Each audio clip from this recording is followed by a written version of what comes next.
Hacim! Hacim! Hacim! Карындашың жардан кулап түштү. Эмне?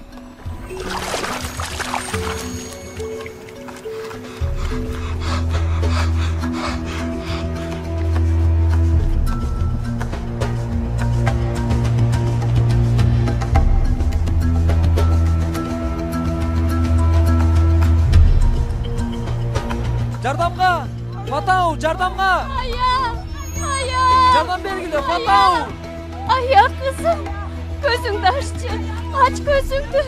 Деге эмне болуп кетти? Кулап түштү. Эмне болду? Таштуу жерден кулаптыр. Жарданбы? Тезирээк бейтапканага. Бейтапканага эле алып барыш керек. Бейтапканага алып баргыла. Кайсы бейтапкана? Бейтапкана актарга гана болбойт. Барабыз, болот эле. Кызыбыз өлгөнү жатат дейбиз, жардам сурайбыз. Медициналык камсыздандыруубуз жок. Акча сурашат. Ал жакка бизди киргизишпейт да. Бул баланы алар түшүнүшү керек, кабыл алышы керек. Апа, кичинекей бала. Ая. Карындашым жардан кулаптыр. Шаарга алып барышыбыз керек. Тезирээк бейтапканага жөнөйлү. Алып барабыз. Башка айла жок. Актардын бейтапканасына жөнөт.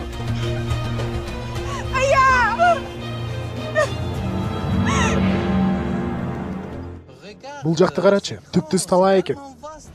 Ооба, аябай башкача экен. Башка планетада жүргөндөй болуп жатам. Карачы, машина келатат, Муса. Машина келатат. Карасаң, бизди токто деп жатышат окшойт. Чын айтып жатасыңбы? Ооба, бизге кол булгалап жатышпайбы? Токтогула. Карасаң, колунда бирөө бар экен. Бала го, жарадар окшойт. Гит чөлдө токтобогула деп айтпады беле? Бирок бала бар турбайбы? Бизге кол салышы мүмкүн. Бул биз үчүн кооптуу. Сен да уккансың. Балким да башка машиналар келет. Деги эле биз эмне кыла алмак элек? Гит айткан сен да укпадың беле? Мындай тобоки элдикке бара албайбыз. Эмнеге түшүнбөйсүң? Токтобойбуз. Токтогула! Жардам бергиле, кызым жарадар. Токтогула!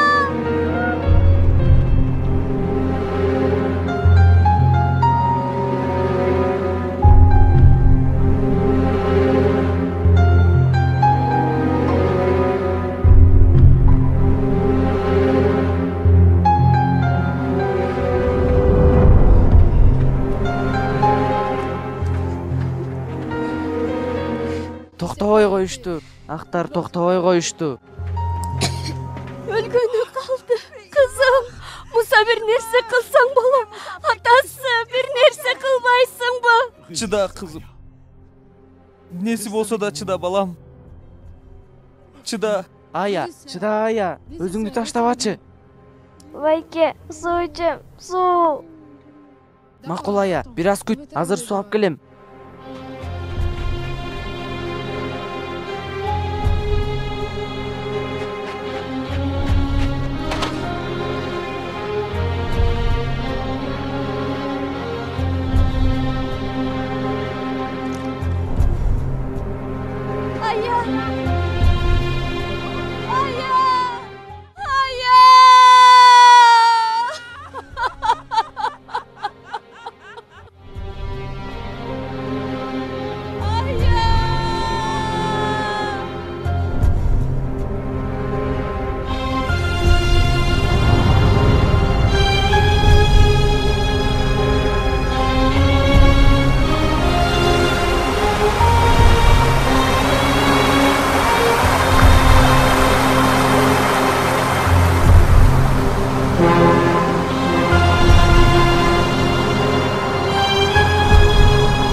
Кабулга. Чемоданыңыз барбы, Зехрайым? Ооба.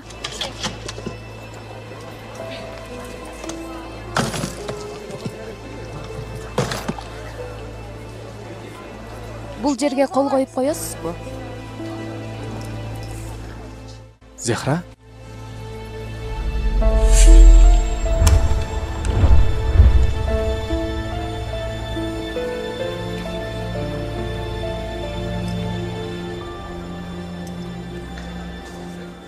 Сынып калыптыр. Эч нерсе эмес.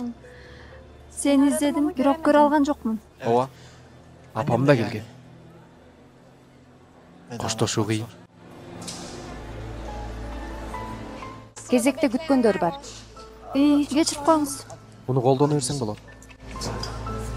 Сенин учагың качан? Азыр учушу керек. Көңүл буруңуздар. PG 761 номериндеги Дакар маршруту боюнча учак учууга даяр. Жолоочулардын Бир аз кечип калдым окшойт. Эмнеге мынчалык кечиктиң? Билбейм. Учакта күтүү кишини эриктирет го. Ал эми минтип адам өзүнүн сүйгөн кишилери менен бир аз да болсо биргеликте убакыт өткөрө алат да. Ак жол сага, Харун. Аллах жолуңду ачык кылсын. Рахмат, Зехра. Аллах жолуңду ачык кылсын.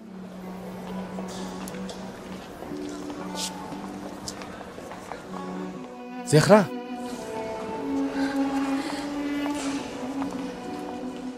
Муну ал.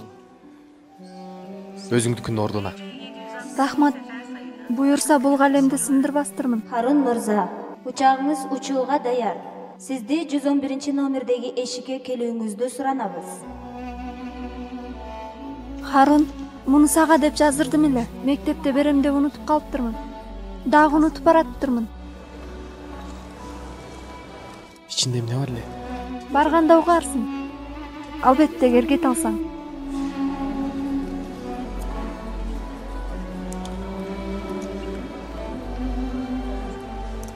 Көрүшкөнчө. Көрүшкөнчө.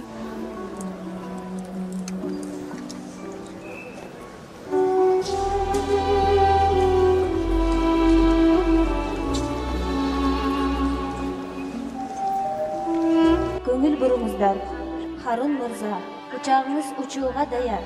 Сизди Досума жолугам деп кечигип калдым го күчүгүм. Токтобостон сени чакырып жатышат. Эч нерсе болбойт, апа. Жетишем. Менин дагы 10 минут убактым бар. Менин көңүлүмө койсо, сени такыр кетиргим келбей жатат.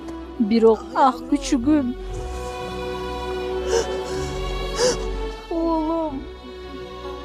Күчүгүм десе. Апа. Бүттү, апа. Азыр кетпей коем. Кет, оолум. Сен кет, менден камсанаба. Бараткан жол жакшы жол. Аллахым дайыма жолуңду ачык кылсын. Сен кетесиң, сенин досторуң кетет. Зейнеп эженин күйөө баласы дагы кетет. Баргыла айланайын. Дүйнө силер сыяктуу жигиттерди көрсүн. Силер дагы жакшылыктарды жаратууга жардам бересиңер. Колумдан келе турчу нерсе ушул эле. Ыйлоо болсо мага калсын. Уулум. Апа. Атама салам айтыңыз. Мага батасын берсин. Мага атаң жөнүндө айтпа. Саламга татыктуу болсо келбейт беле. Уулун узатпайт беле. Уят кылып келбей койду. Ой тобо. Мейли, апа. Ага ачууланбаңыз. Баары жакшы. Кантип ачууланбайм уулум. Үйгө барганда аны кандай урушам көрөсүң. Коюңуз, апа. Аллах ыраазычылык үчүн мага сөз бериңиз. Мен үчүн урушпайсыздар. Суранам. Сөз бериңиз. Көңүл буруңуздар. Харун мырза, учагыңыз учууга даяр. Сизди 111 номердеги эшикке келүүңүздү суранабыз.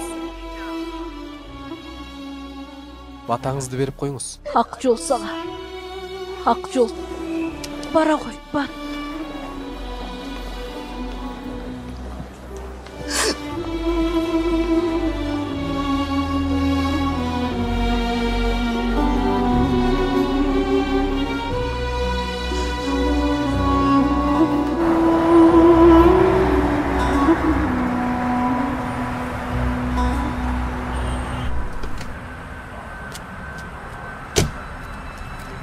Мырза, көңіл бұрып қойосыз бу? Жоқ, еш нәрсе жоқ. Қайдасың? Самат уулум, карынды узатайын деп келдиң. Хажыр эже, кечигип калдым. Кетип калдыбы? Кетти уулум, кетип калды. Балким дагы жетишерим не? Айып болот. Кечириңиz. Yolcuların 104 nolu çıkış kapısına gelmesi önemli rica olunur. Attention please. Flight number LH6154 is ready for departure. Please proceed to gate number 104. Зехра? Карачы, сени ушунча эле сүйөт экен. Сени кетпе деп айта албай койду. Мен сени аябай сүйөм, Зехра. Кетпе деп жатам. Жолумду таспачы. Мен Харун эмесмин, Зехра. Мен сени таштабайм. Уруксат бербейм.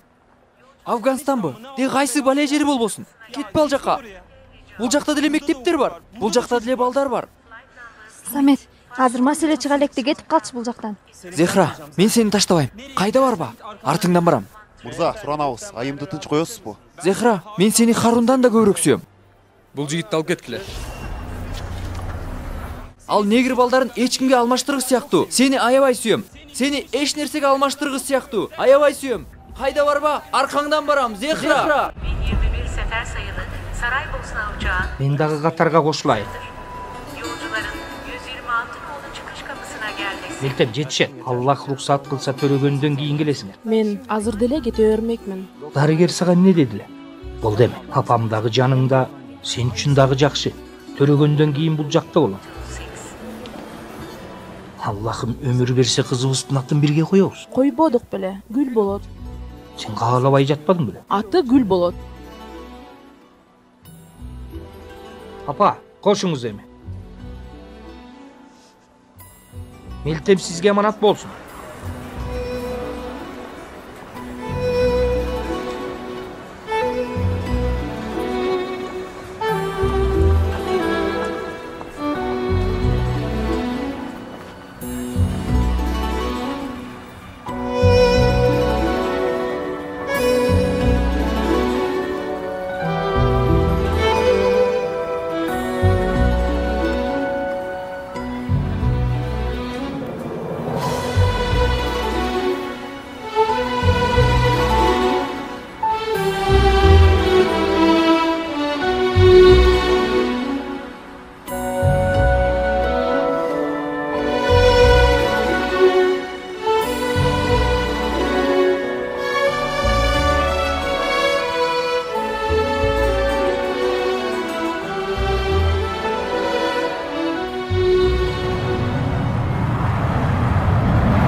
Жахит, сага муну жакшыраак жап дебедим беле?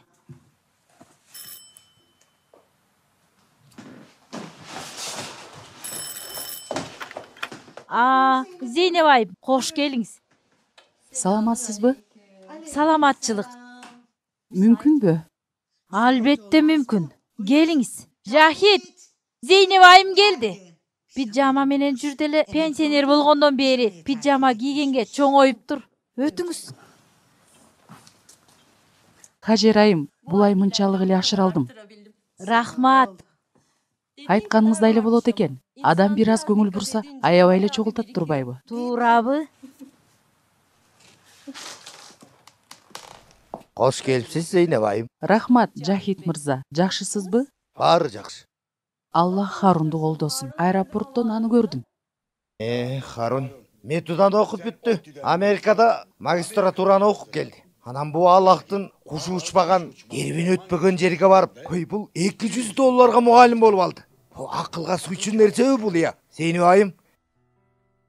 Мен дагы кимден сурап жатам? Сиздин да күй балаңыз ошол жактабы? Биздики Боснияда.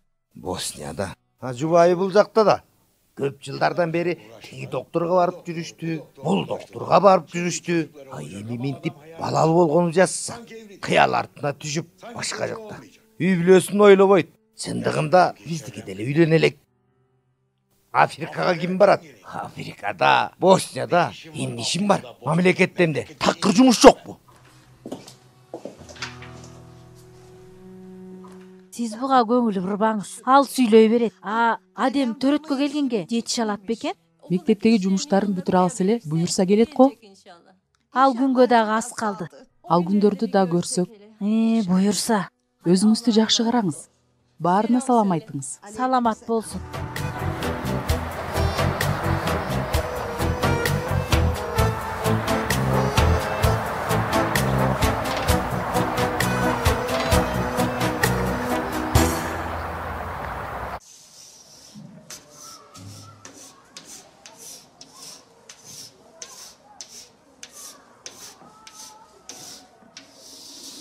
Салам балдар. Салам деген эмне? Кана, сен айтчы. Кандайсыз? Туура. Башка кана. Сен айтчы. Кутман күнүңүз менен. Ал дагы туура. Азамат. Дагы башка. Досторуңардын айткандары туура. Салам кандайсыз? Кутман күн, кутман кеч дегенди түшүндүрөт. Бардык жерде колдоно берсеңер болот. Бирок саламдын дагы башка жакшы мааниси бар. Мындайча түшүндүрүп берейин силерге. Биздин жерлерде бир кыймыл аракет бар. Салом алейкум. Бул кыймыл аракет менен адам маңдайындагы кишиге менин жүрөгүм, тилим жана акылым сага дос. Булардан сага залал келбейт деп түшүндүрөт. Силер дагы кылгыңар келеби? Кана, Мирса, сен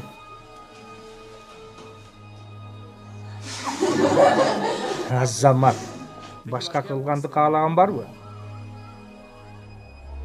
Альмир, сен кылганды каалайт белең. Дагы башка каалоочу барбы? Саша, сен салам кыймыл аракетин жасаганды каалайт белең. Азамат, Саша бул кыймыл аракет менен эмнени көрсөттү? Менин жүрөгүмдөн, тилимден жана акылымдан силерге залал келбейт дегенди түшүндүрдү.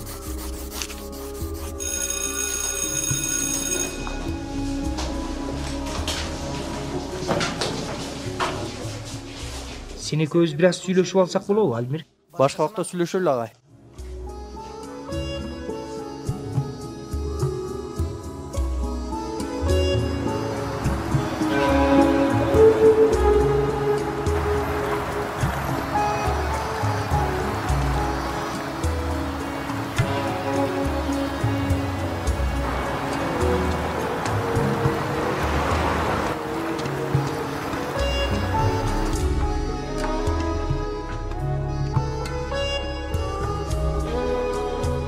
Кыйын болуп жатабы, Адем агай? Өтөн жерде кыйын. Төрөт жакындап калды. буюрса ал жакта болуп калсам жакшы болот эле. Кудай буюрса болосуз. Сиз аябай жакшы адамсыз. Мекениңизди дагы сагынып жатасыз. Туурабы? Андай болсо маселе жок. Дарыланууңуз кандай өтүп жатат? Химия терапия көп убакыт алат экен. Мектепти сагынып жатам.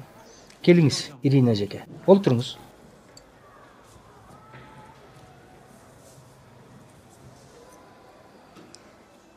Түркияда боло турган иш-чара боюнча сизден бир өтүнүчүм бар эле. Билсеңиз керек, даярдануу боюнча мени милдеттендиришти эле. Алмирди тааныйсыз да. Алмирдин аябай жакшы үнү бар. Бул иш-чарага катышуу үчүн аны менен сүйлөшүп бересизби? Алмир мусулман болгон үчүнбү? Аны менен өзүңүз сүйлөшпөй жатасыз, эже.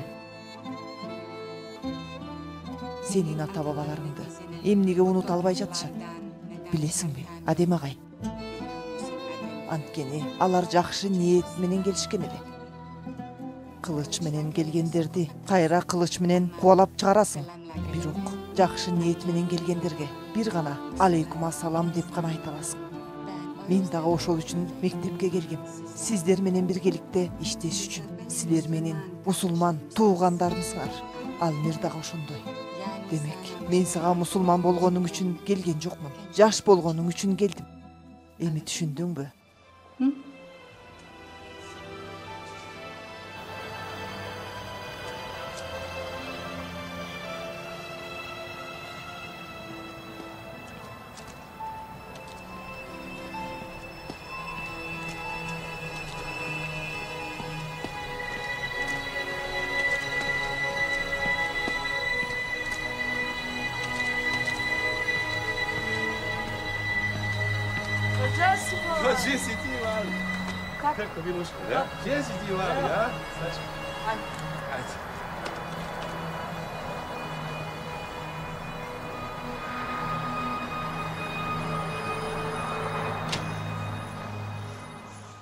Сен дагы биз жашаган кайгыны өткөрөрсүң. Дал өзүнө. Бизди ажыраткан силерди дагы ажыратат.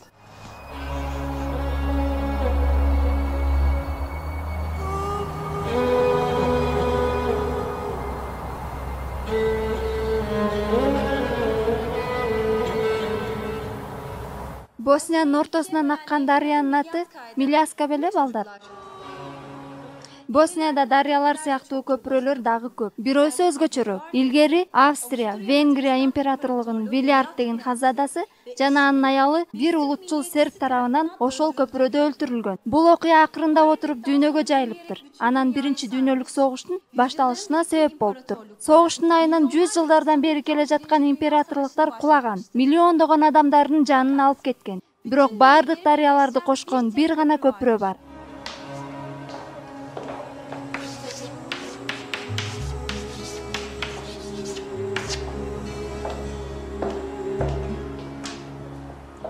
Ушундай көпүрөнү билесиңерби, балдар? Бул жөнүндө кийинки сабакта түшүндүрүп берем. Кана эмесе?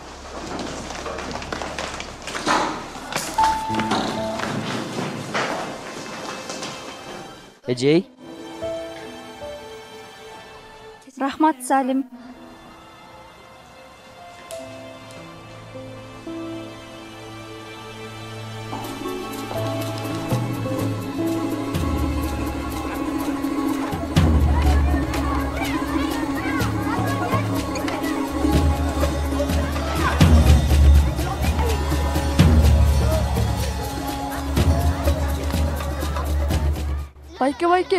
Байке, барабызбы? Сен апамдан уруксат албай чыктыңбы? Барабыз деп айтпадың беле? Иним, апам эми бизди урушат да. Түрк аскерлерине бар дегенсиң. Албетте бар да. Бизге беришеби? Беришет, бирок апама сөз кылба, болбосо бизге жаман болуп калат.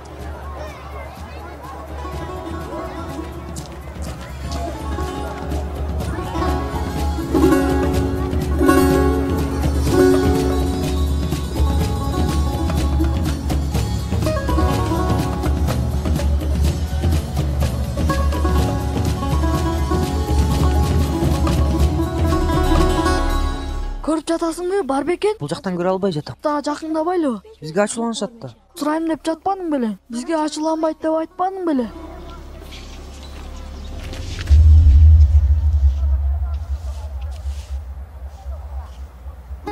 көрүп жатасыңбы бар бекен? Акырын жаап оозуңду билип калышат. Салам балдар. Келгиле. Саламатсыз Баскер байке. Сен түрксүңбү? Жок, бул жактык элемин. Мен түрк мектебине барам. Ал жактан түркчө үйрөнүп жатам. Чын элеби? Кызык экен. Сенин атың ким? Атым Салим. Сенинчи? Ал түркчө билбейт. Аты Махмуд. Менин иним болот. Менин атамдын аты дагы Махмуд. Кандайсың, Махмуд?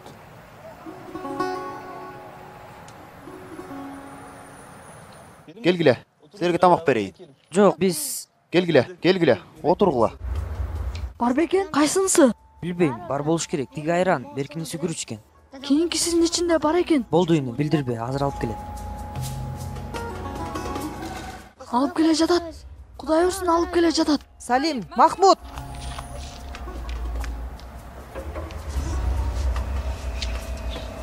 Балдар, силер каяка? Мен сага эмне дедим эле? Сага муну кылбайсың, жебейсиң деп айтпадым беле? Айттым беле?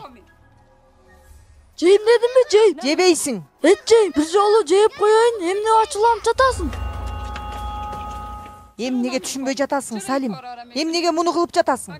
Бир жолу жегенден кийин. Анан эмне кыласың? Аябай суранып жатпайбы, апа? Эгер бир жесе, анан күн сайын жегиси келет. Ал жака барып, колуңарды ачып турасыңарбы? Махмуд, сага эмне болду? Уулум, сага эмне болду? Үнүңдү чыгарып койчу күчүгүм. Махмуд.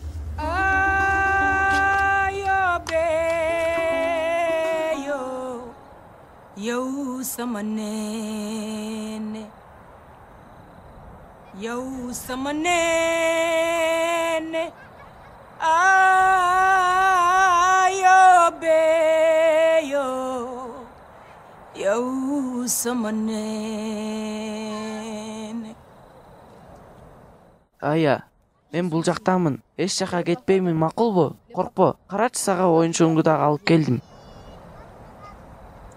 Кадим уулум, көйнөгүңдү кийип алчы. Кийбейм алардын көйнөгүн. Эмне деп жатасың уулум? Бул сенин эле көйнөгүң. Кий көйнөгүңдү. Каалабайм. Кийбейм актардын көйнөгүн. Мындан кийин ак болгон эч нерсени каалабайм. Ал машина токтосо болмок. Ак кишилер токтошсо мүмкүн, ая өлмөк эмес. Актарды жек көрөм.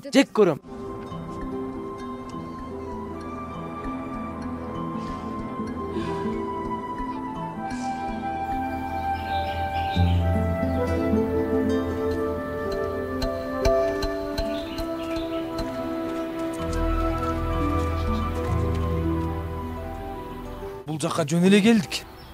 Эмнеге жөн эле келмек элек? Жумуш бар деп айтышкандан ошол үчүн келдик да. Мага эмне жумуш беришмек эле? Таанышпайт да мени. Ичке кир, бирөөнөн сура, мүдүр менен көрүшөт элем де. Сен келбейсиңби? Жок. Мен бул жака чейин эле келгем. Болду, бар сен. Көрүшкөнчө. Сен болсо кир.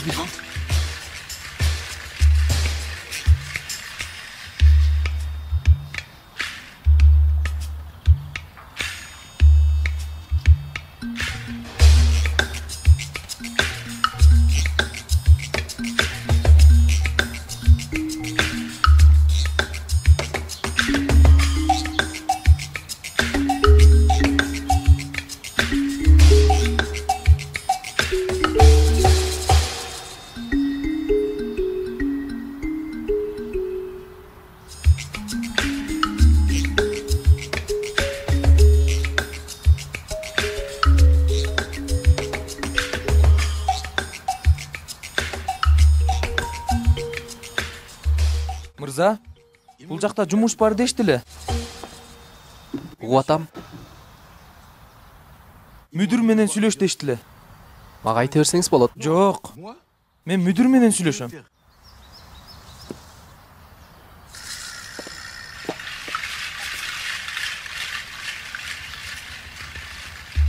Макул анда. Мени менен келиңиз.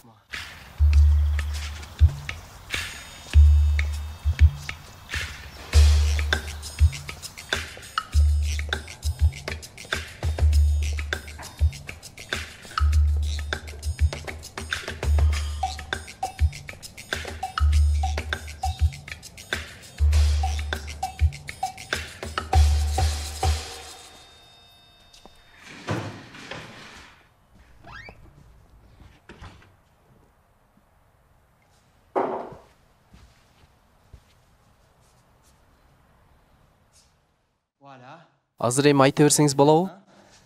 Сен мүдүрсүңбү? Бирок сен эшиктин астында сырдап жатпадың беле? Анан? Сен ак кишисиң. Мүдүрсүң. Эмнеге сырдап жатасың? Эмнеге кара кишилердин жумушун кылып жатасың? Биз үчүн түс айырма деген жок. Келиңиз отуруңуз. Атыңыз ким? Муса. Муса, таанышканыма ыраазымын. Менин атым Харун.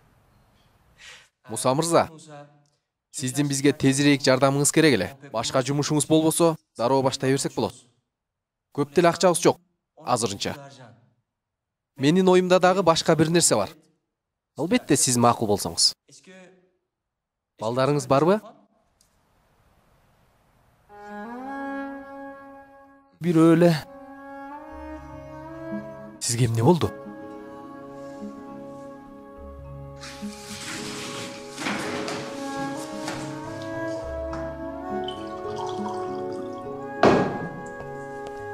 Муса мырза, сиз жакшысызбы?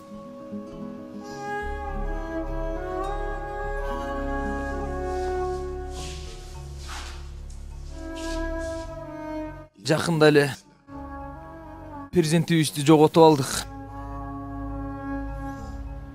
Кечирип коюңуз. Азыр бир уулум бар. Хадим, 11 жашта. Окуйбу? Окута албай жатабыз. Муса мырза, балаңыздын бул жакта окушун каалайт белеңиз. Айлыгыңыздын бир бөлүгүн балаңыздын мектеп чыгымына кетти деп санап коесуз. Бул жактан сизге жашачу жер дагы беребиз. Эгер сизге ылайык болсо, албетте.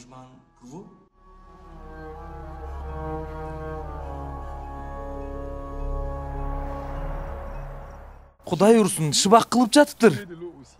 Көзү башы бүт шыбак сыр болуп калыптыр. Мага суу берди. Туруп барып суу толтуруп келди. Жаныма келип отурду. Колун менин ийниме койду. Анда алак киши эмес. Жалган айтып жатамбы? Балким кана аралаш бирөө. Алак киши болушу мүмкүн эмес. Сени жөн эле алдап койду да. Эмнеге алдасын уулум? Андан эмне тапмак эле? Сени дагы мектепке алышат. Байлар, актар, баары балдарын ал мектепте окутканды каалашат экен. Ким айтты аны? Шаарда айтып жатышат. Аябай жакшы мектеп экен. Уулум, сага жакшы билим беришет. Харун мугалим өзү окутат экен сени. Ак киши шайтан болот ата. Шайтан.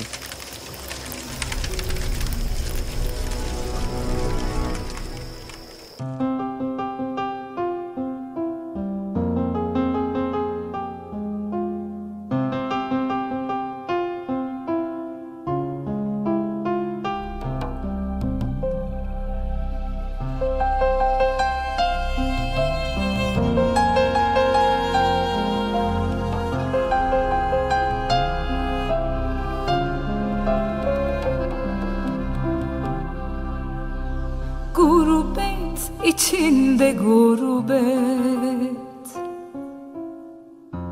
Yandım bir huzur oldu. Hasret içinde hasret. Hem boşaldım hem doldum. Kah çöl gibi kavruldum. Kah bulutlarla doldum. Yağmur olup savruldum. Düşe düşe göl oldum.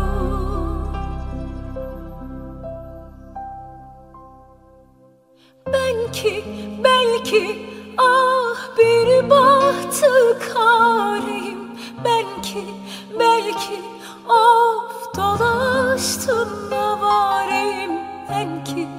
Belki ah halime emareyim. Bir yeşerdim bin soldum. Belki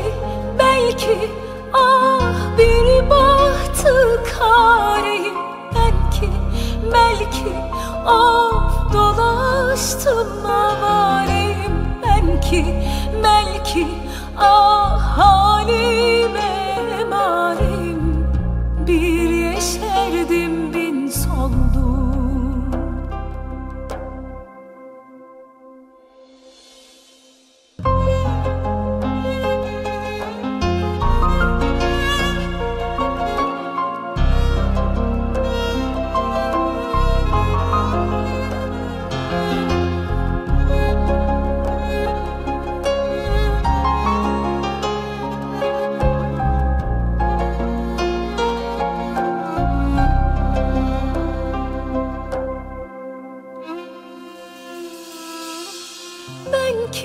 Belki ah bir bahtı kareyim belki of dolaştım avareyim belki ah halime emareyim bir yeşerdim bin soldum.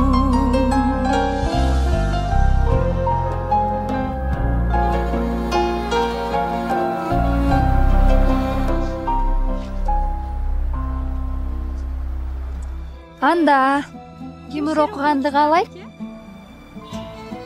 Тахмини макул. Ал эми араңардан ким мыктырдайт? Мехмет, Салим. Салим, Мехмет, Салим. Салим. Салимдин үнү жакшыбы? Ой эже. Аллахым, Салим да бүгүн келген жок да. Салим кайда? Араңарда билгениңер барбы, балдар?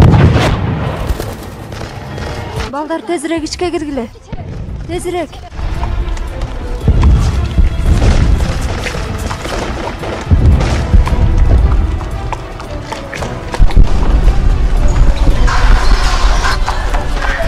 Киргиле.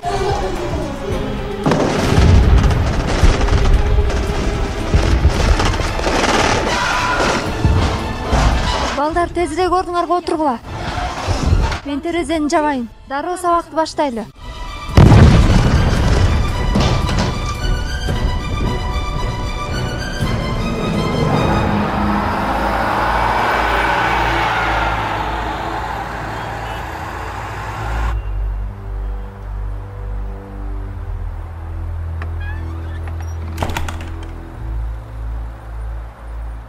Айше, муну дары менен дарылап болбойт. Бул жөн гана белоктун жетишсиздиги. Бала алсыз, ооруга каршы тура албай жатат. Белок жетишсиздигиби? Аны кайдан табам?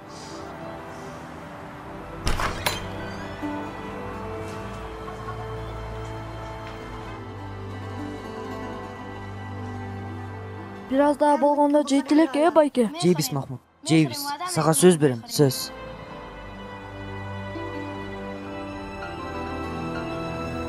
Каяктагы Индонезия? Ал жакта менин ишим бар. Мен мынча курмандыкты Афганистанга кетиш үчүн бергем. Афганистанга кеткендер көп болуп жатат. Индонезияда кишилерибиз жетишсиз. Ошон үчүн ал жакка котордук. Которбогула. Мен силерге 100 курмандык бердим. 100 курмандык. Афганистанга кетиш үчүн дагы канча курмандык беришим керек? Иә. Самет мырза, суранам. Анда 200. Афганистанга кетишим керек. Тууралап коюңуз. Менин ал жака барышым шарт.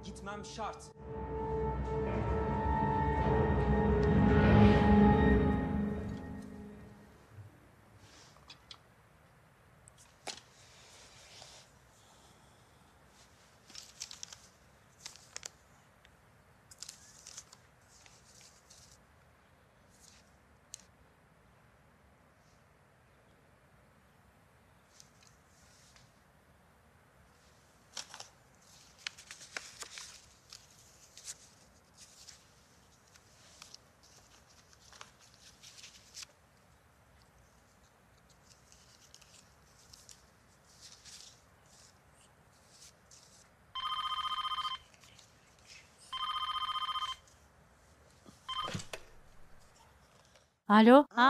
Эмине айым. Алдым. Азыр санап жатам. Мен сени анан... Аллахым, айта бер. Ооба, электр жарыгынын квитанциясындагы. Эмне кылабыз анан? Эгер жетпей баратса, газды дагы өчүрөбүз да. Аз калды, аз эле. Бирок айткандай чыгат бекен, Хажыр, Хажырай. Эмин айым, мен сага ананыраак чалсам болобу? Бизди атабыз чакырып жатпайбы? Сен дагы.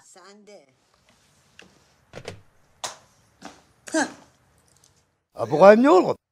Анын лампочкасын мен чыгарып салгам. Эмне себептен? Жөн эле күйбөсүн да. Эшиктин оозундагы жарык бул жакка чейин жетип жатпайбы? Кудай. Кереги жок. Менин жумушум бар.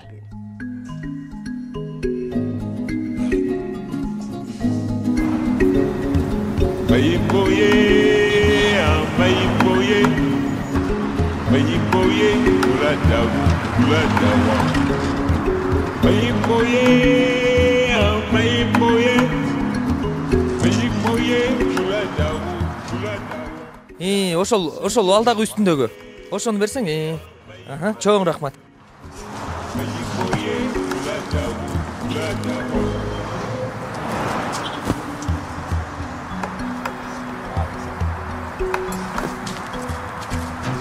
Кадим, кана уулум, кеттик. Силер бара бергиле. Мен айылга кайтам. Алактардын мектебине барбайм. Макул анда, кет айылга. Ал жакта жалгыз эмне кыласың? Эмне жейсиң? Кантип жашайсың? Кечип жатабыз, тезирээк. Кадим, кеттик. Мейли, ал мектепке барам. Актардын мектебине. Бирок мени жакшы окуйт деп күтпөгүлө. Такыр сүйлөбөйм, укпайм, такыр күлбөйм. Силерге дагы күлбөйм. Эми силерди жакшы көрбөйм. Кана тезирээк, кеттик.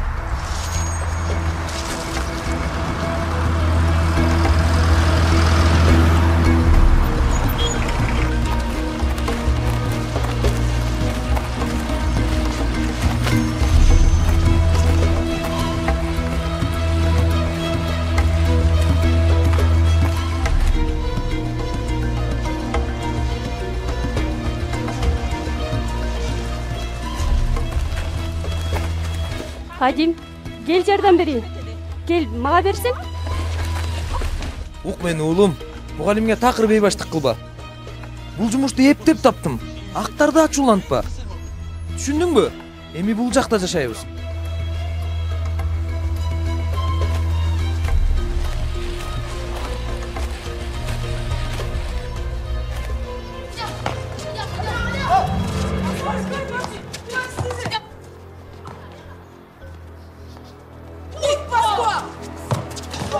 Sonum boldu.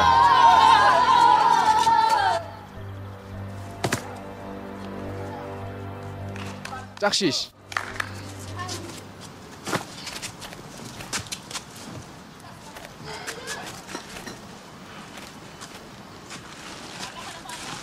Мага өткөр, мага. Бул Харун агай.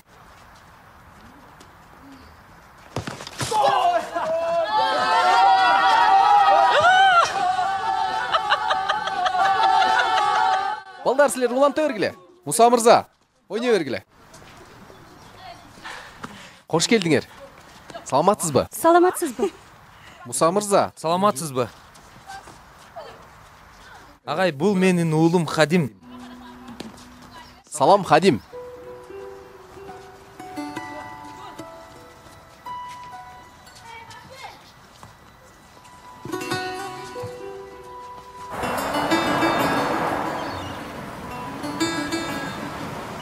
Ая, бардык актар бирдей болбойбу? Жакшылар дагы барбы? Бир адамдын көздөрү жалган айтабы? Жытычы, башканы жалган айтабы? Же болбосо ак менен карадан башка түстөр дагы барбы, Ая? Жек көрүү кайсы түстө? Өч кайсы түстө болот? Улуп жатасыңбы, ата? Бул суу эмнеге күңүрт, чечимсиз. Кайсы тарапка тиешелүү болгону белгисиз.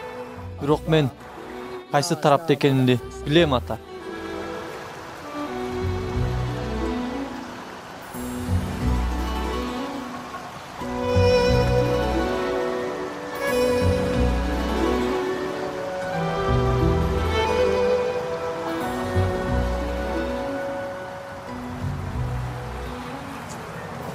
Альмир. Агай.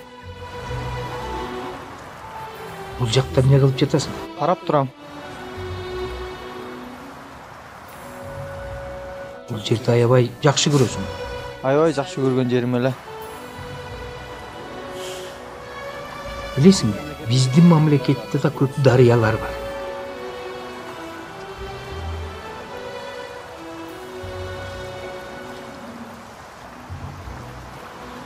Алмир, сага бир нерсе айтайын. Бул жылы Түркияда ар түрлүү иш-чаралар өтөт экен. Окуучулар бир окушат, ырдашат. Биздин мектеп дагы катышат экен. Сен дагы катышкың келеби? Мен сенин катышууңду каалайт элем. Ойлонуп көрөйүн.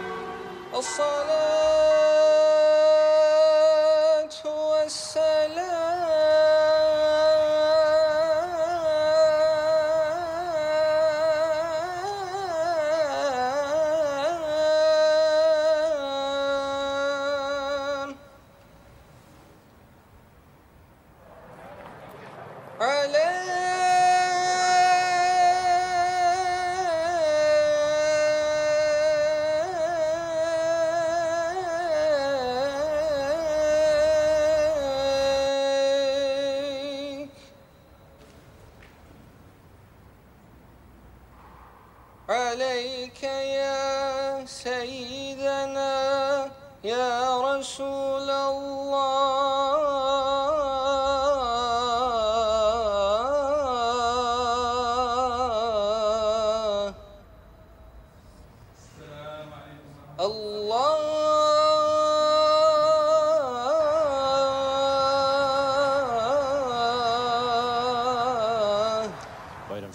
Айтыңыз марек болсын.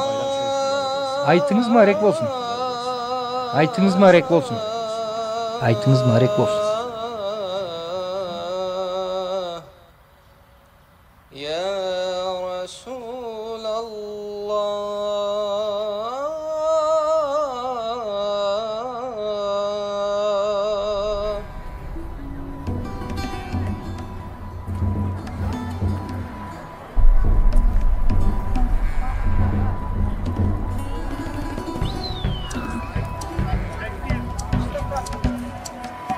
بسم الله اکبر الله اکبر لا اله الا الله اکبر الله اکبر الله اکبر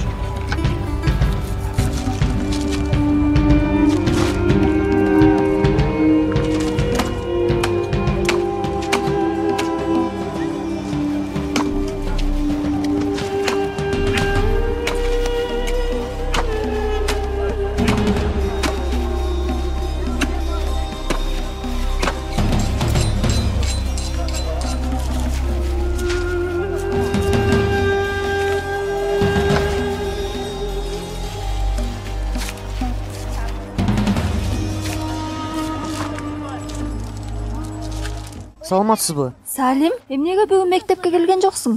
Иним ооруп калыптыр эже. Аны доктурга алып бардык эле. Азыр кантип калды? Жакшыбы? Үйдө жатат. Эжей, сизден бир нерсе сурасам болобу? Албетте, сурасаң болот. Бизге дагы бир аз эт бере алышабы? Албетте беришет. Кел, мен сени байкелерге ээрчитип барайын. Зехра? Сен бул жакта эмне кылып жүрөсүң? Сага келдим, Зехра. Келем деп айтпадым беле. Кайда баратасың? Зехра, мен сен үчүн бул жака келдим. Сен оорулусуң, Самет. Бул адамдарды эмне деп алдап келдиң? Уялган жоксуңбу? Булардын баары Аллах ыраазычылыгы үчүн келишкен. Бирок сен эмне себептен бул жака келгениңди билишсе, сени жанына алып келишет беле.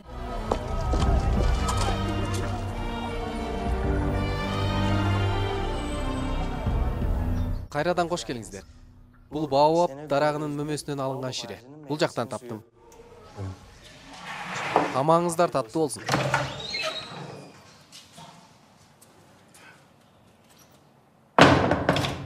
Майрамыңыз менен агай. Муса мырза, майрамыңыз менен. Конокторубуз Түркиядан келишкен. Бул жак менен таанышуу үчүн келишти. Эгер мүмкүн болсо, сиздин үйгө конокко барсак болобу? Бизгеби? Биздин үйгөбү? Эч даярдыктын кереги жок. Бул майрамдын салты ушундай. Кошуналар бири-бирине конокко барышат. Келген коноктор дагы силер менен жакындан таанышат.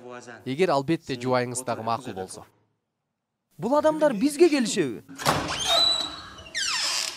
Кадим, апаңа кабар бер. Үйгө коноктор келет деп айт. Конок бизгеби? Бул адамдарбы? Ооба. Кана тезирээк жөнө.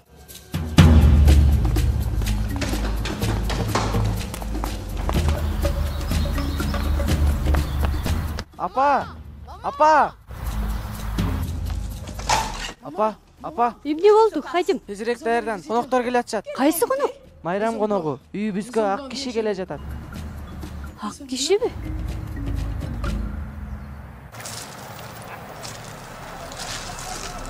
Зехра, мен жөн гана сүйлөшөт элем. Мен жалгыз таштап кетчи бул жактан. Мени бир жолу угуп койчу. Бир эле жолу. Мен аябай олуттуу сүйлөп жатам. Сени менен кайда болбосун барганга даярмын. Эгер кааласаң, бул жакта деле калам. Сенин бир эле сөзүң жетиштүү болот. Бир эле жылмайганың жетишет. Макул деп кой, кал деп кой. Мен сени такыр өкүндүрбөйм.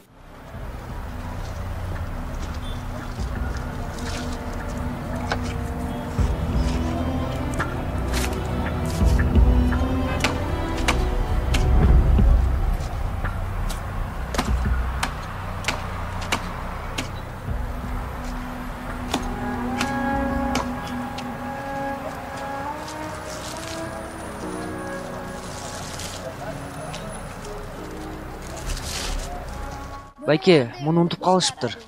Рахмат.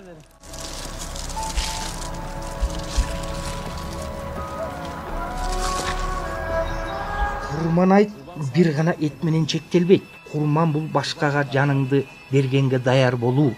Аллах үчүн сүйгөн, баалаган бирөөнү таштап кетүү. Мунун алгачкы мисалы Азирети Ибрахим пайгамбар көрсөткөн. Ал түшүндө уулу Азирети Исмайылды курмандыкка чалышын Аллах буйрук кылып жатканын көрөт.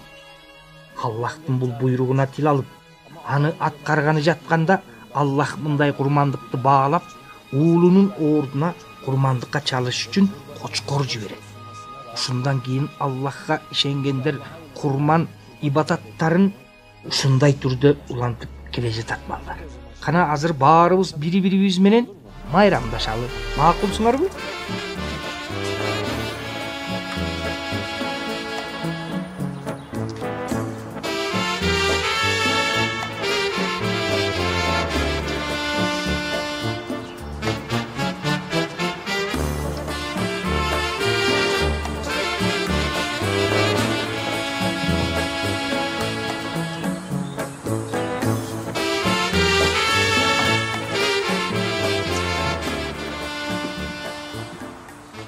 Агай, мен сунушуңуз боюнча ойлондум.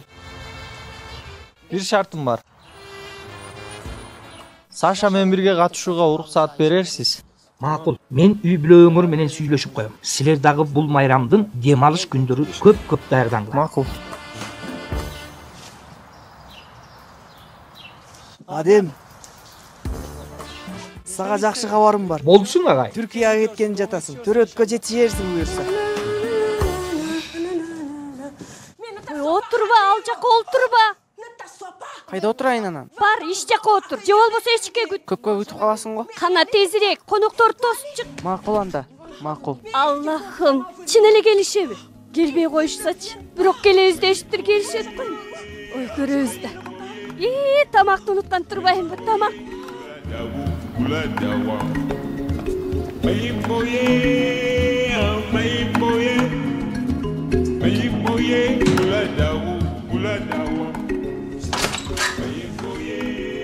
Келбей калыштыбы? Я. Конок кабыл алып жатасыңар деп сурап жатышат.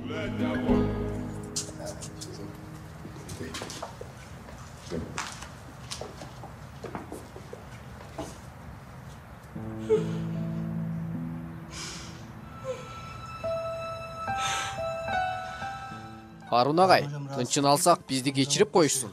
Туура эмес бир нерсе кылдыкпы?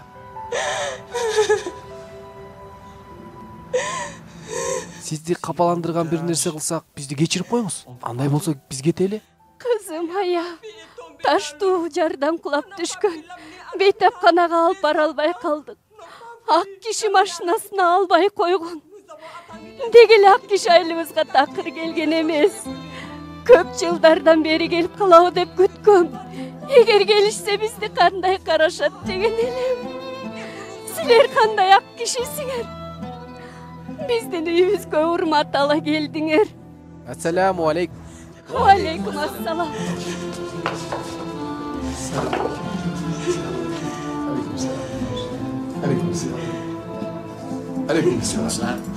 Анкарада чоң элчиликте бир иш бар экен. Ошону бүтүрүп келиш үчүн мени жиберген жатчат. Майрамдын биринчи күнү жаныңарда боло алган жокму? Төрөгөндө жаныңда болом. Адем, Аллахка шүгүр, наристеңизди көрөсүң. Кудай буйрса мелтем, буйрса гүлүмдү көрөм.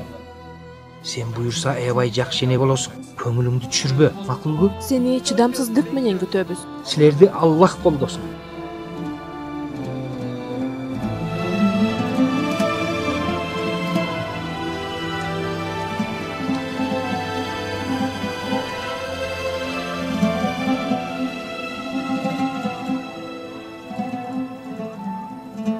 Эмне болду? Эмне тултуйуп жатасың? Эч нерсе болгон жок. Эшигибизди эч ким каккылап келбейт. Күйөөң согушта өлгөндө сенден жакшысы жок. Шейит кеткен Хусейин, Баатыр Хусейин дешчү эле. Анан эмне болду? Согуш бүттү. Майрамда конокко да келбей калдыңар. Тамагың барбы? Балдарың жакшыбы деп сураган эч ким жок. Кимдин эсинде? Кимдин оюнда бар? Менин жолборсум күлүп калган го. Кандайсың?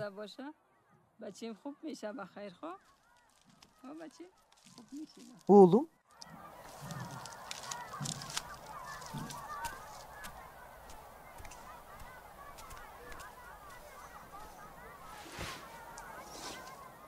Байке, Курман айт майрамы эмне болду?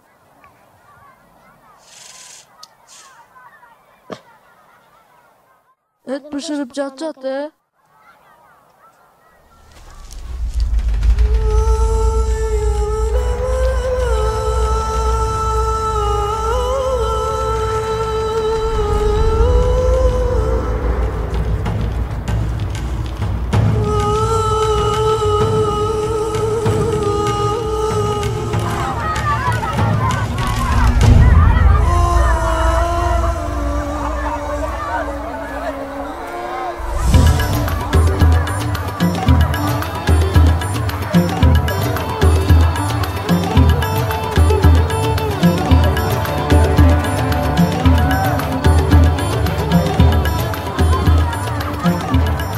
Кармагыла койду. Ким кармаса бөлүшөм. Кудай урсун, жарымын берем.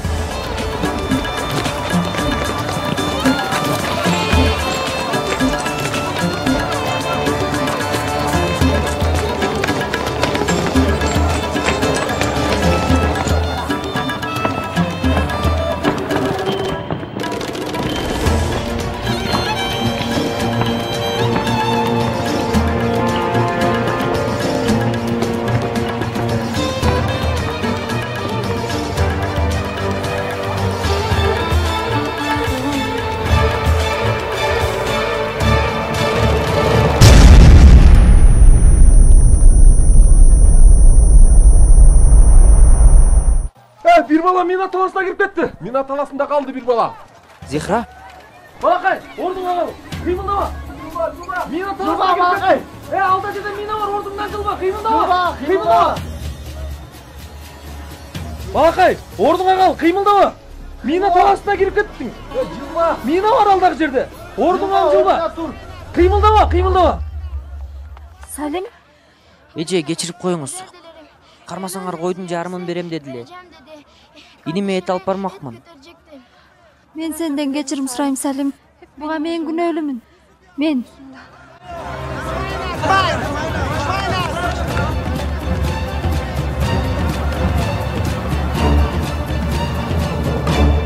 Зехра. Зехра. Зехра. Эмнеге муну кылдың? Өлгөнү калап жатасыңбы? Сен келе соосуңбу? Мына, эми сен өзүң көрдүң, мени канчалык сүйөрүмдү, туурабы? Харун балдар үчүн менден кол үздү, апасынан, атасынан, жашоосунан, баарынан кол үздү. Бирок сен мени сүйөм деп айтканыңа карабай, мен үчүн баарын жазайм дегениңе карабай, эч нерсе кыла албадың, Сен мени сүйө албайсың, Самет. Сен мени Харундай сүйө албайсың. Сен кайтарымсыз курмандыкка бара албайсың.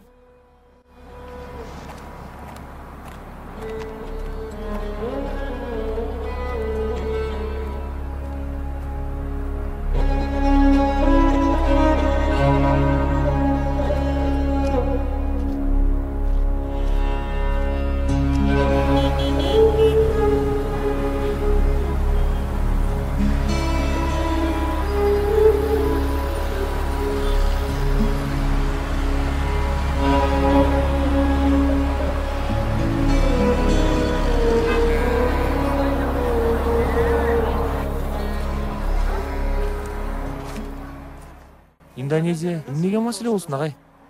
Эгер 100 курмандыкты мага жазсаңыз, маселе чечилеби? Макул, анда 200 деп жазыла.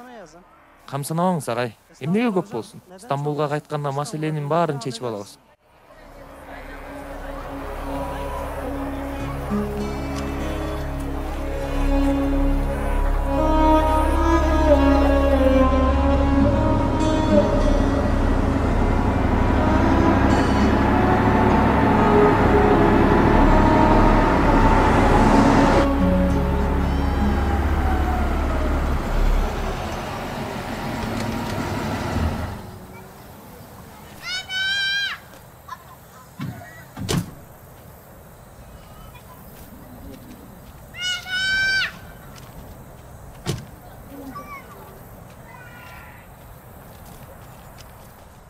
Айтыңыздар маарек болсын.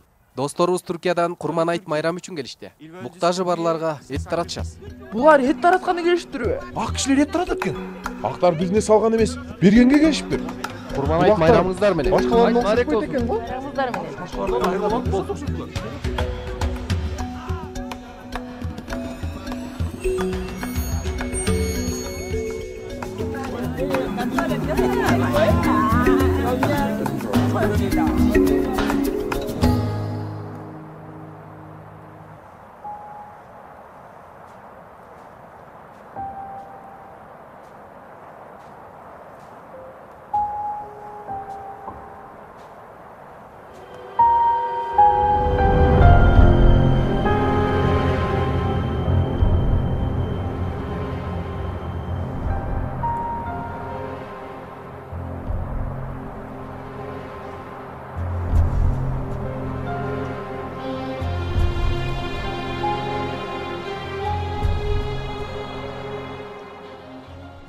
Siz карындашымды көрбөй калдыңыз. Эгер көргөндө аябай жакшы көрүп калмаксыз. Ал дагы сизди жакшы көрүп калмак. 6 жашында эле өлүп калды. Апам 5ке кетти деп айтат. Ак киши машинасына албай койду.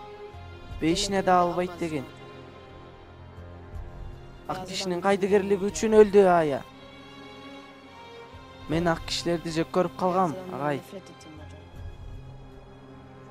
Бизге суу алып келбегендиги үчүн, нан алып келбегендиги үчүн, бир гана жамандыктарды алып келгендиги үчүн жек көрүп калгам.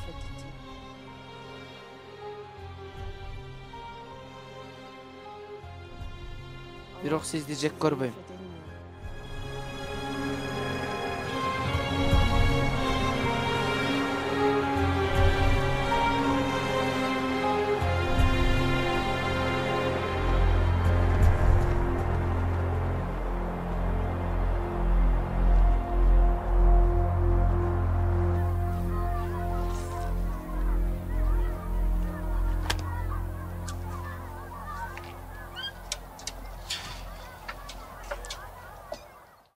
Иним сизди көргөндө аябай сүйүнөт.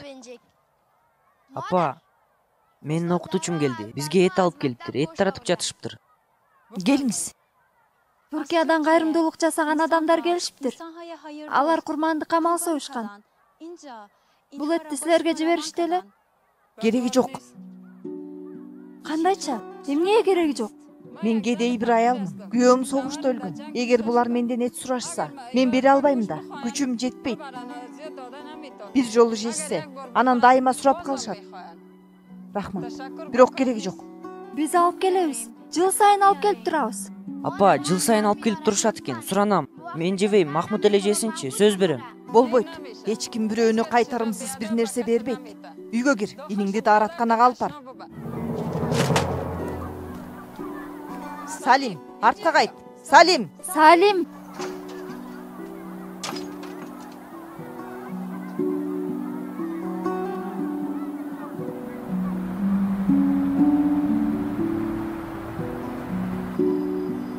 Иним ооруп жатат. Доктор эт жеши керек дедиле. Бирок апам каалабайт. Негизи эле ал бизди такыр жакшы көрбөйт. Мен карачы, кээ бир энелер сүйүүсүн такыр билгизбейт. Мисалы менин апам өлөрдөн мурун мен дагы мени сүйбөйт деп ойлочу элем. Бирок андан кийин сөөрүн түшүндүм. Энеңиз өлүп калды эле. ооба көп убакыт өтүп кетти. Ал Турсунун жүзүн деле унуткан калдым. Мен атам үчүн күн сайын дуа кылам. Эми апаңыз үчүн да дуа кылып турайын. Рахмат. Мени карасаң, Стамбулга барганды каалайт белең. Түрк тили олимпиадасын ырдаганды каалайсыңбы? Досторуң жакшы үнүң бар деп айтышты. Ырдайм эже, ырдайм. Демек учакка түшөбүзбү? Ооба. Аябай жакшы. Макул анда. Азыр үйгө барып апаңды кучакта. Анан кечирим сура. Эртең мектепке келсең, чогуу даярданалы. Болобу?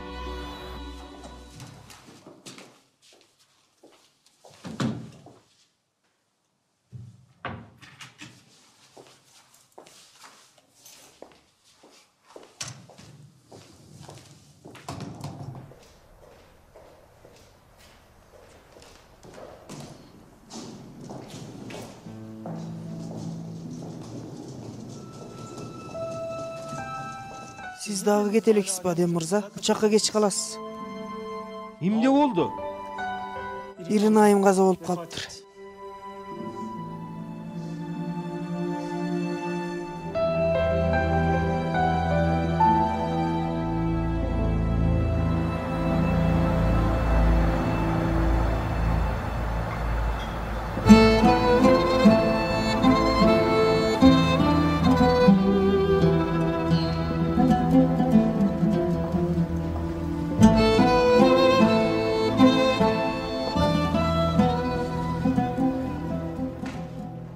Мектеп жаңы ачылган жылы эсиңиздеби?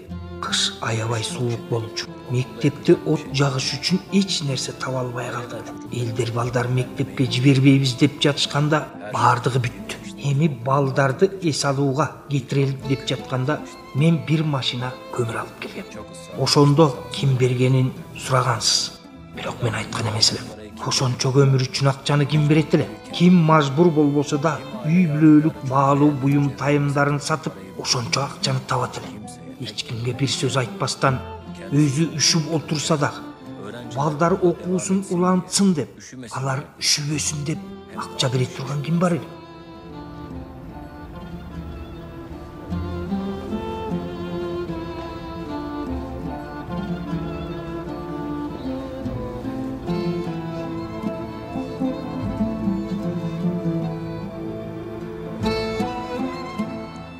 Сен жолдон калба, Адем агай. Жубайың күтүп жаткандыр. Чабарман деген тасманын таасирлүү бир жери бар. Илгери Эфиопия ханы өзүнүн таягы менен жерди чийип эки кишинин ортосундагы айырма ушул чийинде эле дептир. Ирина Родович менен биздин ортобуздагы айырма дал ушул чийинде эле. Мен ал чийинди өтүп кете албайм. Жана дагы кетпейм да.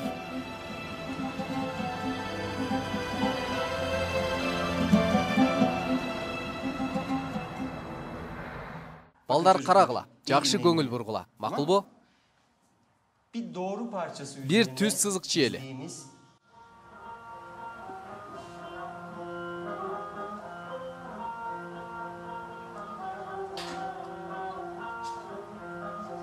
Мен азыр келем.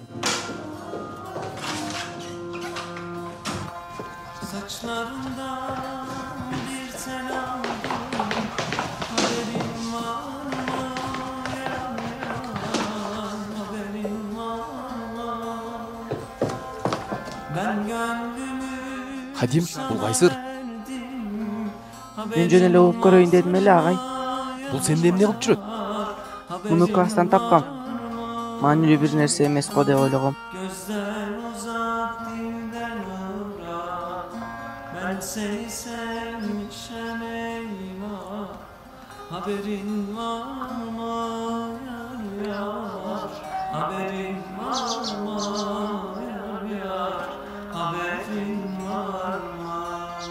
Макул. Sen barıp sağаңды oku.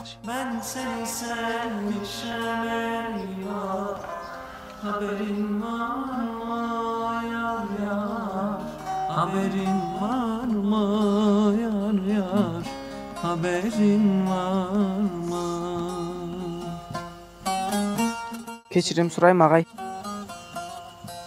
Мен уруксатсыз алгам. Мейлі эми. Эч нерсе болбойт. Сиз муну такыр уккан эмес белеңиз. Эмнеге? Аябай жакшы экен. Кээде белек кылган адамдын өзү сага ошончолук баалуу, ошончолук кымбаттуу болгондуктан анын берген белегин кыялыңа бата албайсың. Аны ачып бузганды каалабайсың. Кайратың жетпейт. Балким меники дагы ошондой. Ал сиз кат жазган кишиби? Кассетада ыр бар го. Ал биздин ырыбыз болчу. Биринчи жолу мектептен саякатка чыкканда автобусту укканбыз. Айдоочу жолдо кечке эле ушул ырды кое берчү. Эмнеге билесиңби? Эмнеге? Көрсө бечаранын башка кассетасы жок экен да. Ал азыр кайда? Алыста, Хадим. Аябай алыс жактарда.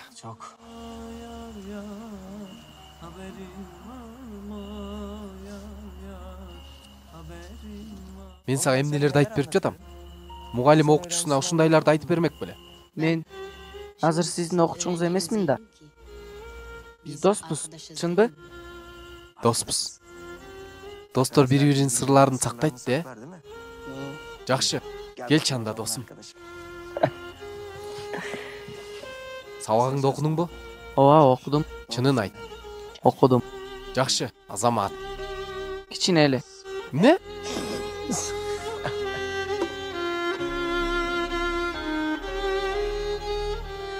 Бул жигиттер жүрөктөрүн беришти. Нурун чачып, жолдорунда негизги жан дүйнөдөн чыккан улуу максаттар жер жүзүндө кургансыды бейишти. Бир периште түштөрүндө ырайтат. Күткөн жазды элестетип кубантат. Үмүт толгон көздөр менен күнү түн. Улуу жолду эс алышпай улантат.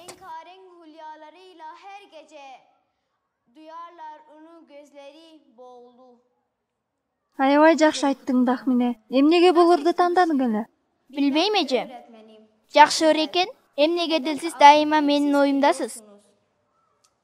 Жакшы, рахмат. Салим, сен даярсыңбы? Эже, мен Стамбулга бара албай калдым. Эмнеге? Апам уруксаат бербей койду. Жумушу убактысыз болуп калат экен дейт. Жүк ташыйбыз, жүн ийрейбиз дейт. Сен өзүң баргың келеби? Бара албайм да. Балдар, силер бул жакта күтүп тургула, мен азыр келем.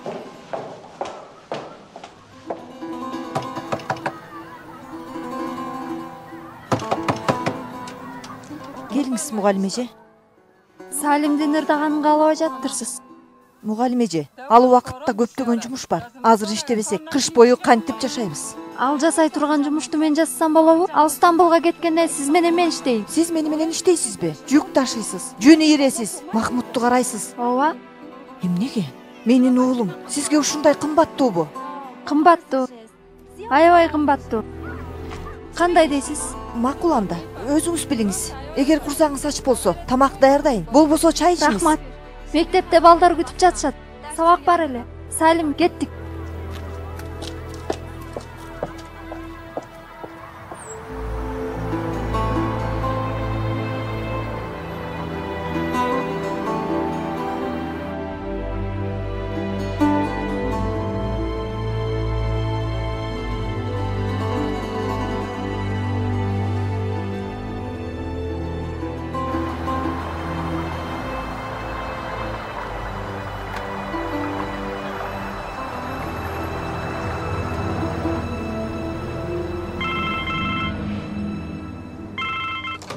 Алло, апа. Жакшымын, жакшы. Мени кой, эмне болду? Каяктасыңар? Башталдыбы? Мелтем кандай? Дарыгер эмне дейт? Бул жакта эмнеге келдик? Ушул жактан даярданабыз. Биякта акустика жакшы. Күндөрүбүз даана угулат. Мен сенин чалаарыңды күтөм. Макулбу? Сөзсүз чалгыла. Макул анда. Болуптур.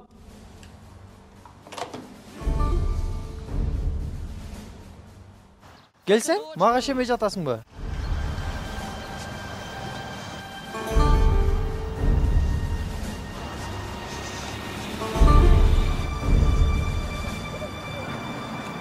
Дал ушул жер. Ушул жактан даярданабыз. Жакшы, бирок кое турсаң эми, сабыр кыл.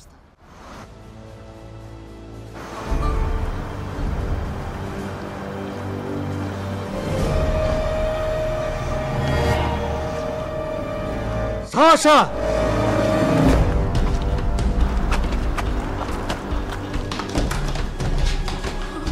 Гүржат, Ахмет, Альбир менен Сашанын үй бүлөсүнө кабар бергиле. Көпүрөдө урушуп жатышат. Тезирээк, ал жакка келишсин. Болгул эми, тезирээк.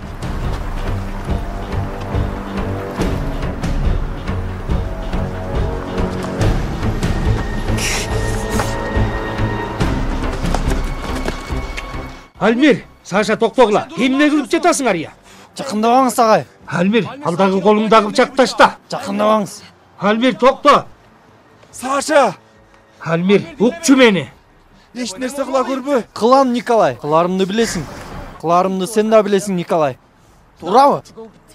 1995-жылы атам сенин көз алдыңда бул дарыяга кулаганда эмнеге куткарган жоксуң? Айтпайсыңбы? Неге? Эмнеге куткарган жоксуң, Николай? Альмир, сиз кийишпеңиз агай. Айтчы. Эч нерсе кыла алмак эмесмин. Эч ким жардам бере алмак. Эмнеге? Ал сенин кошунаң болчу. Биз сенин кошунаң болчубуз. Согуштан мурун кошунаң элек.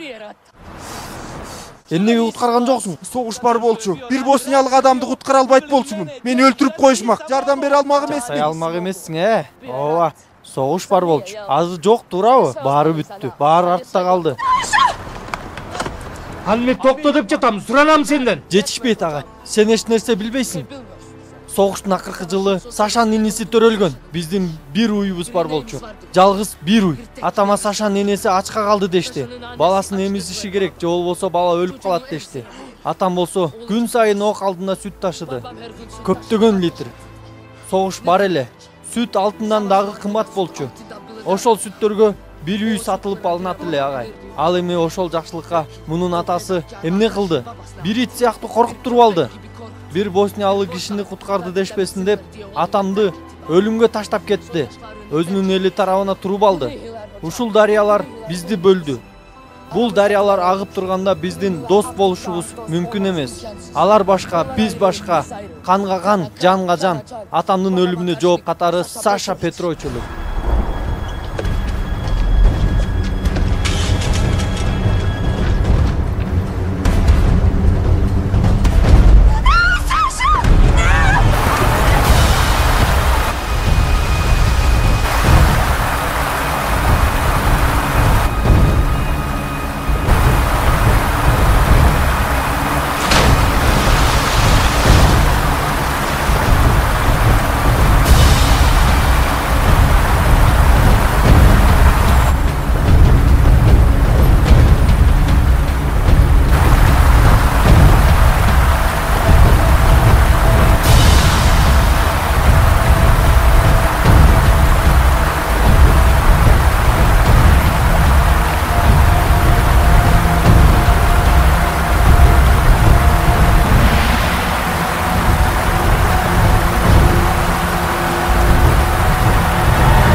Сен эми эмне кыласың агай?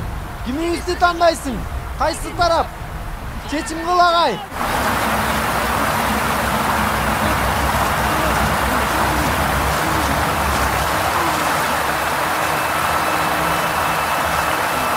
Альбир.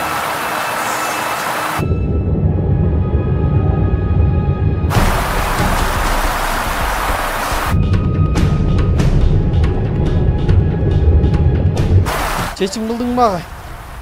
Мага келдиңби? Бардыгы өз тарабын тандайт акыры.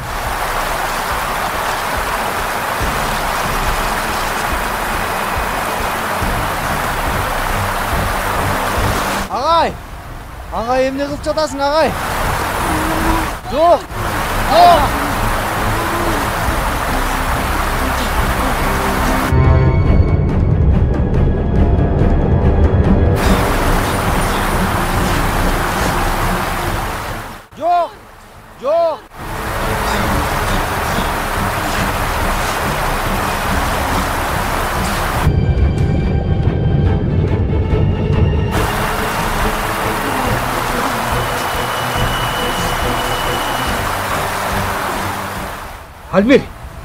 Алмир, дариялар силерди ажыратпасын.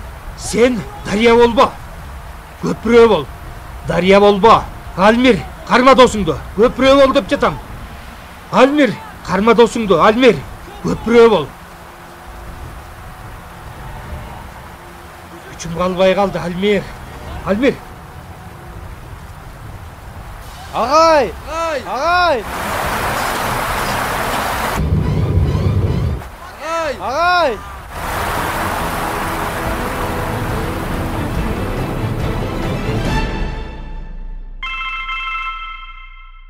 Moj dilbere kut seršećeš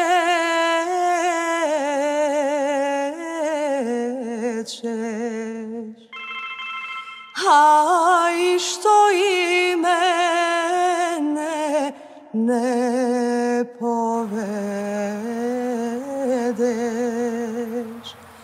Aj što i mene ne povedeš Povedi me u čaršiju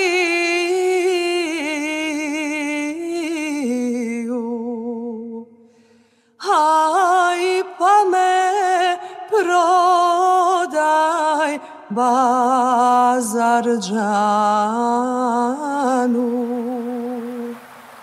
Aj pa me prodaj Bazarđanu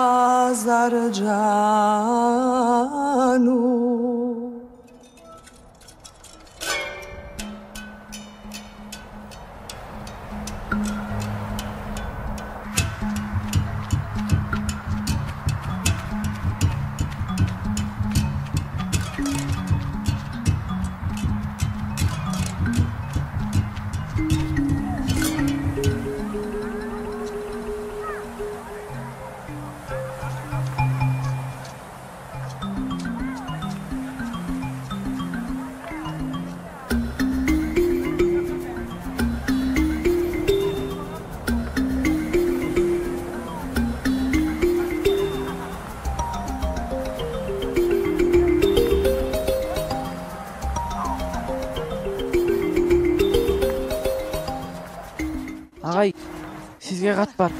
Кат бар агай. Кимден? Зехраданбы?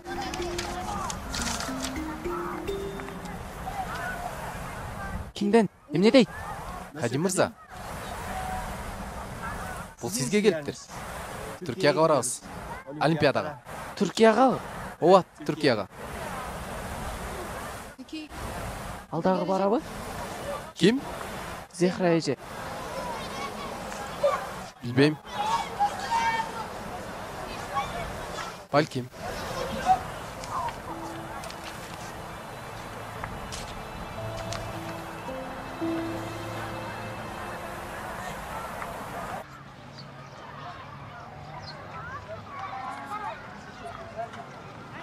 Ал жака менден салам айтып бар, болобу? Айтам эже, сизге чоң рахмат. Апа, Саламатсызбы? Муну сизге берип кой дешти. Бул эмне? Муну ким берди сизге? Зехра айып тааныбайт экенмин.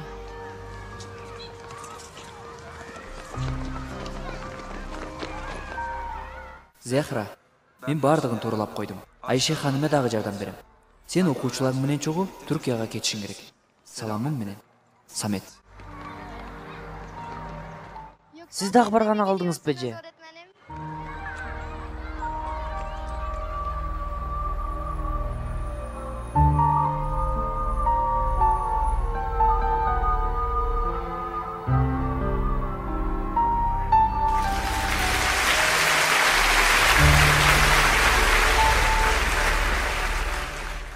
Чындыгында бул кече силер сыяктуу эле мен дагы биринчи жолу ушундай толкунданууга дуушар болом.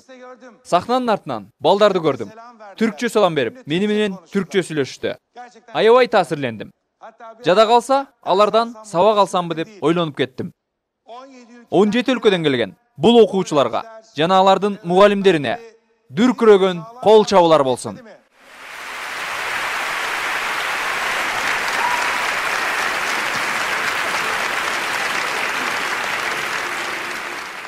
Зейнеп айым, келдиңизби? Келдим. Кечирип кой. Тигил иш, бул иш адемдин маселеси. Анан кызынын төрөлүшү деп жүрүп, бир аз шалаакылык кылып койдум. Коюңузчу Зейнеп айым. Ушунчалык эмгек кылыптырсыз. Аллах ыраазы болсун. Баарыбыздан.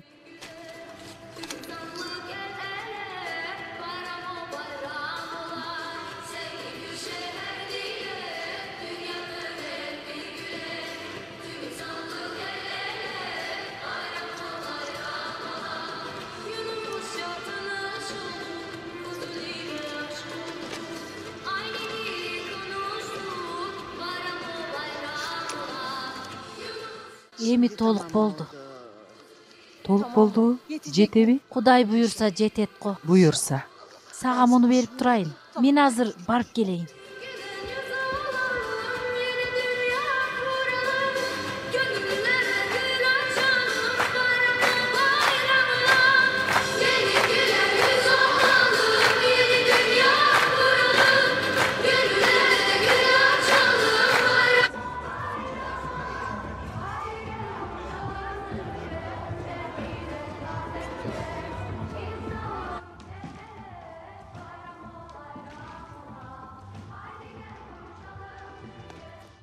Харун уулум. Апа? Акырында акчаны толуктадым. Мына 2000 лира. Аллах разы болсын. Сизден эч нерсе кутулбайт экен го. Чынында жетеби? Жетет апа, жетет. Ал жакта жер асты сууга толгон. Бир гана 2000 лира керек эле. Ансыз адамдар булганыч. Баткак болгон суун ичкенге мажбур. Мен барайын анда. Апа, ат эмне болсун? Кудуктун. Элдердин кайрымдуулугу болсун, уулум.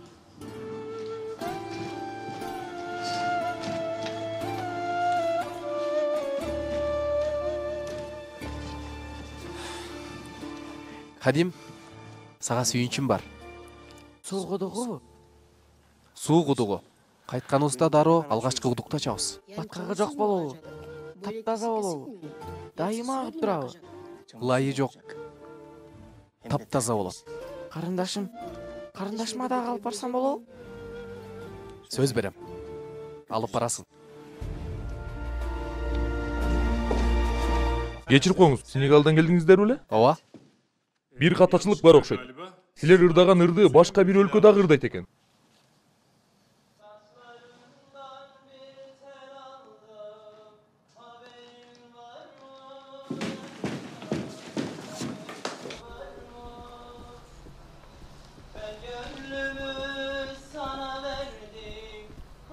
Haberin var mı yar yar, haberin var mı? Акыркы куплеттеги сөздөрдү кичине жумшагыраак ырда. Макул эже. Gözden ırak, dilden uzak, ben seni sevmişim eyvah.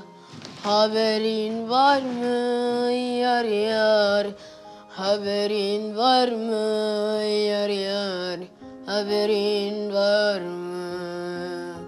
Gözden ırak, dilden uzak, ben seni sevmişim eyvah.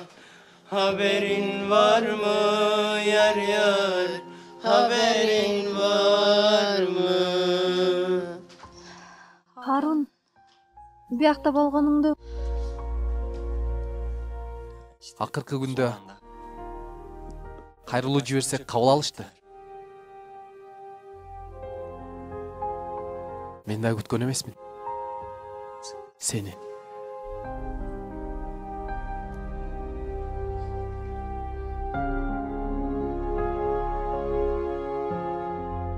Босния жөнүндө сүйлөшкөнүбүздө биз эмнеге капаланабыз? Эмнеге жүрөгүбүз сыздайт? Силердин да оюңарда кайгырып отурган бала турабы? Боснияны ойлогонубузда тилибизден сөздөр жоголот. Жакшысы мен унчукпай турайын. Босния өзү сүйлөсүн.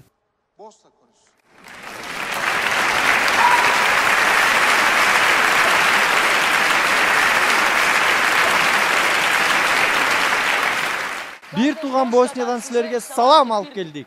Адем агайыбыздан силерге салам алып келдик. Ал кызынын төрөлүшүн көрүүнү каалаган эле. Бирок жетишпей калды. Бизге салам үйрөтүп, тынчтык үйрөтүп жүрүп, кызынын төрөлүшүнө жетишпей калды. Бирок биз анын окуучулары катары андан аманат алып келдик. Сиздердин уруксаатыңыздар менен аялы жана кызын сахнага чакырып алсак.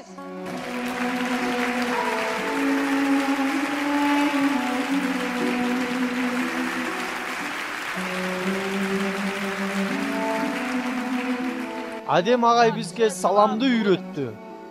Ассаламу алейкум дегенди үйрөттү. Биз Боснияны журтубуз катары, ал эми силерди балдарыбыз катары тааныйбыз. Осуяты бар эле. Мени Боснияга көмгүлө дечү эле. Боснияны дайыма жетим баладай дечү. Ал кеткенден кийин биз жетим калдык. Бирок сиздердин алдыңыздарда биз анын жетим баласын карашып турганга сөз беребиз.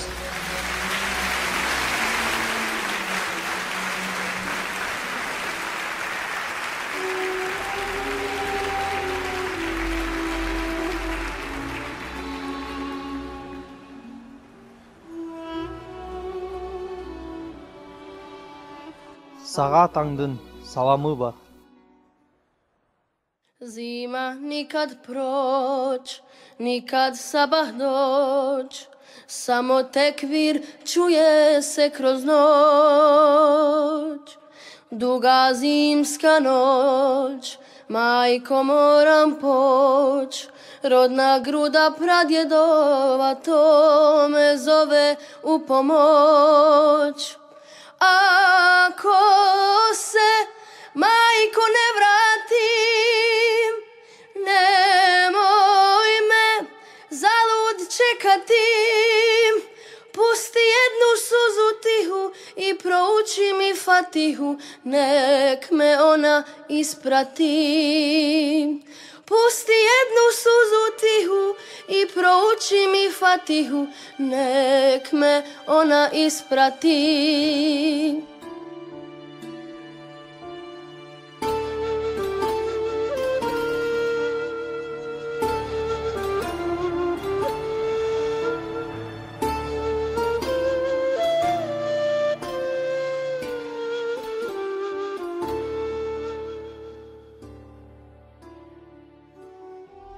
Өч алуу жана жек көрүү эч кимди бактылуу кыла албайт.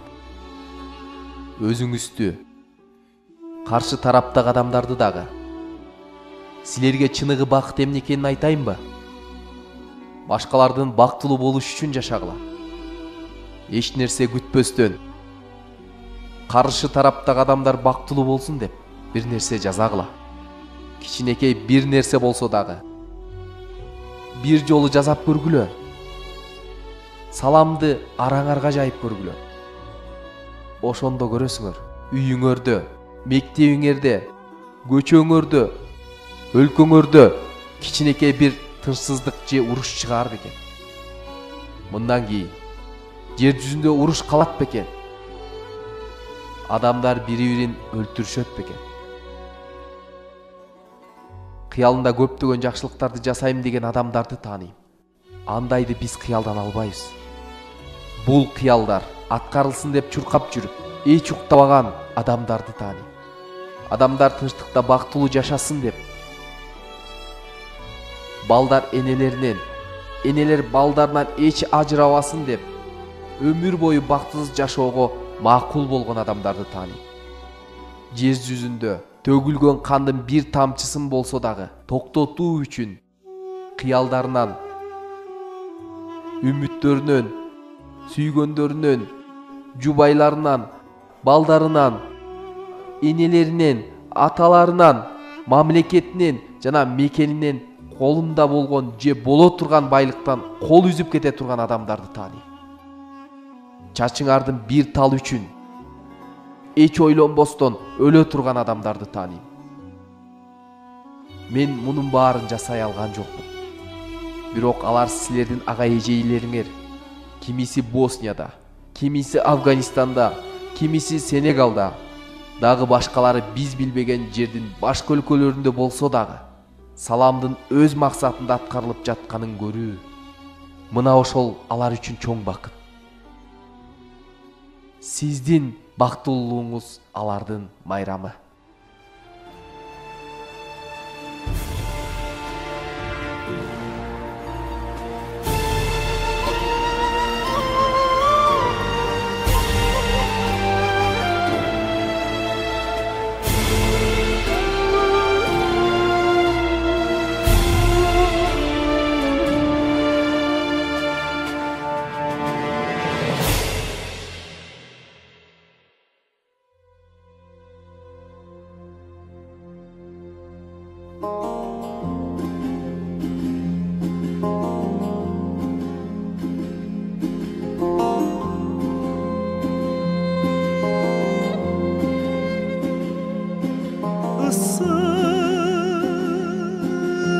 Sıcak çölleri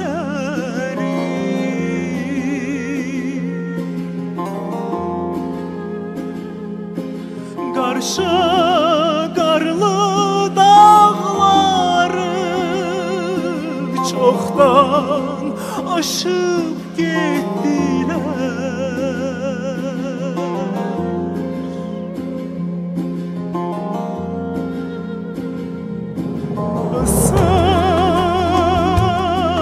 Sıcak çölleri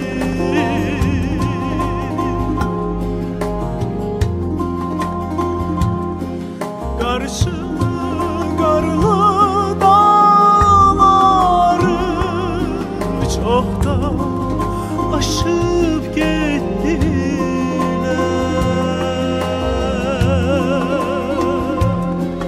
Önden giden atlılar Önden giden atlılar Ben burada kaldım böyle Çaresize uzun yollar Önden giden atlılar Önden giden atlılar Ben burada kaldım böyle Çaresize uzun yollar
size uzun yollar.